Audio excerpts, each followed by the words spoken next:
തമിഴ്നാട്ടിൽ ഇന്നു മുതൽ വീണ്ടും മഴ കനക്കുമെന്ന മുന്നറിയിപ്പുണ്ട്. 15 ജില്ലകളിൽ യെല്ലോ അലർട്ട് പ്രഖ്യാപിച്ചു.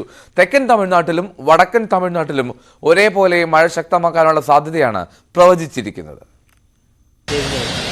ബംഗാൾ ഉൾക്കടലിനു മുകളിൽ ചക്രവാത ചുഴി രൂപപ്പെട്ടതിനെ തുടർന്നാണ് തമിഴ്നാട്ടിൽ മഴ കനക്കുന്നത്. ചെന്നൈ നഗരത്തിന്റെ പല ഭാഗങ്ങളിലും മഴ തുടരുകയാണ്. നഗരത്തിലെ തൊണ്ടിയാർപേട്ട്, വേലാച്ചേരി, എഗ്മോർ, കൊളത്തൂർ, മണലി, ഗിണ്ടി എന്നിവിടങ്ങളിൽ നേരിയ വെള്ളക്കെട്ടും രൂപപ്പെട്ടു. തെക്കൻ തമിഴ്നാട്ടിലും വടക്കൻ തമിഴ്നാട്ടിലും ഒരേ സമയം കനത്ത മഴയ്ക്കാണ് സാധ്യത പ്രവചിച്ചിരിക്കുന്നത്.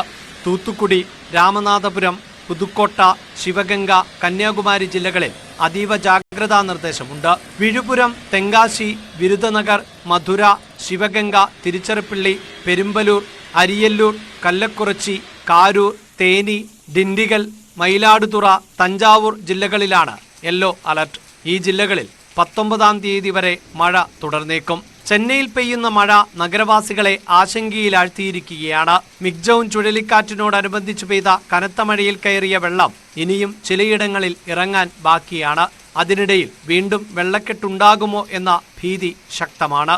ന്യൂസ് 18 ചെന്നൈ.